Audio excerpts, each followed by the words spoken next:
സ്വാഗതം. പ്രമേഹത്തിനെതിരായ ഹർജി തീർപ്പാക്കി ഹൈക്കോടതിയിൽ വെച്ച്.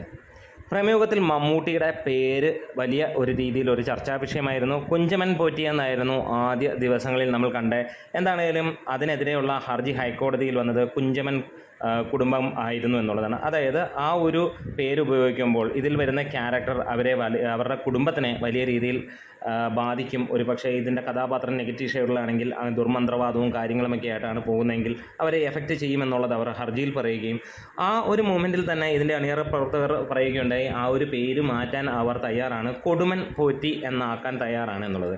എന്നിരുന്നാലും ആ ഒരു തീർപ്പിന് വേണ്ടി സെൻസർ ബോർഡിനെ സമീപിച്ചു. അവരുടെ കയ്യിൽ നിന്നുള്ള റിപ്പോർട്ട് കിട്ടാൻ വേണ്ടി കോടതി കാത്തിരുന്നു. ഇന്ന് അവരും ഉറപ്പ് പറയുന്നു ഇങ്ങനൊരു അപേക്ഷ ലഭിച്ചിട്ടുണ്ട്, അത് മാറ്റുന്നതിൽ അവർക്കും പ്രശ്നമില്ല. അങ്ങനെ ആ ഒരു തർക്കം പരിഹരിച്ചിരിക്കുകയാണ്.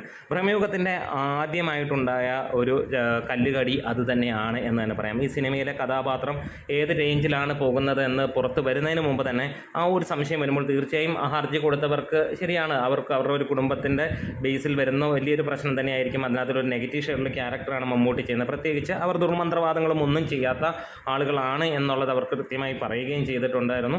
അപ്പം ആ ഒരു കാര്യങ്ങളെല്ലാം മനസ്സിലല്ലെങ്കിൽ അത് മുന്നോട്ട് കണ്ടുകൊണ്ട് തന്നെ ഇതിൻ്റെ അണിയറ പ്രവർത്തകർ മികച്ച തീരുമാനം തന്നെയാണ് എടുത്തത്. കാരണം ഒരു പേര് കൊണ്ടോ കാര്യങ്ങൾ കൊണ്ടോ ഒന്നും ഇതിനകത്തിൽ പ്രത്യേകിച്ച് കാര്യങ്ങളൊന്നും ഇല്ല എന്ന് നമുക്ക് എല്ലാവർക്കും അറിയാം. എന്നിരുന്നാലും മറ്റൊരാളെ വേദനിപ്പിച്ചിട്ടുള്ള ഒരു കാര്യം വേണ്ട എന്നുള്ളത് അണിയറ പ്രവർത്തകർ തീരുമാനിക്കുമ്പോൾ ആദ്യത്തെ പോസിറ്റീവ് സൈൻ ഇവിടെ കാണുകയാണ്. സിനിമയ്ക്ക് മികച്ച ഒരു കളക്ഷൻ അല്ലെങ്കിൽ മികച്ച രീതിയിലുള്ള സിനിമയായിരിക്കും വരാൻ പോകുന്നത് എന്നുള്ളതിൻ്റെ ഒരു ആദ്യ പടിയായിട്ട് തന്നെ നമുക്കതിനെ കാണാൻ കഴിയുന്നു. കാരണം പലയിടത്തും ബലം പിടിച്ചും കാര്യങ്ങളുമൊക്കെ വരുമ്പോൾ ഇവിടെ വളരെ സിമ്പിളായിട്ട് അവരുടെ കാര്യങ്ങൾ മാറ്റിയെടുക്കുന്ന ഒരു കാര്യം. കാരണം അവർക്ക് ഈ ഒരു സിനിമയിലെ കോൺഫിഡൻസും ഒപ്പം അവർക്ക് ഉറപ്പുണ്ട് ഈ സിനിമ മികച്ച രീതിയിലുള്ള അവർ ചെയ്തിരിക്കുന്നതെന്നും അവർക്കറിയാവുന്നതാണ്. അതുകൊണ്ട് തന്നെ ഒരു പേര് മാറ്റലോ അതിനകത്തിൽ പബ്ലിസിറ്റിക്കോ വേണ്ടി അവർ നിൽക്കാതെ അവർ തീർച്ചയായും അതിൽ നിന്ന് പിൻവാങ്ങി അതിൻ്റെ പരിപാടികളും തീർത്ത് ഇപ്പോൾ റീസെൻസറിങ്ങും ചെയ്ത് പടം നാളെ തിയേറ്ററുകളിലേക്ക് എത്തുകയാണ്.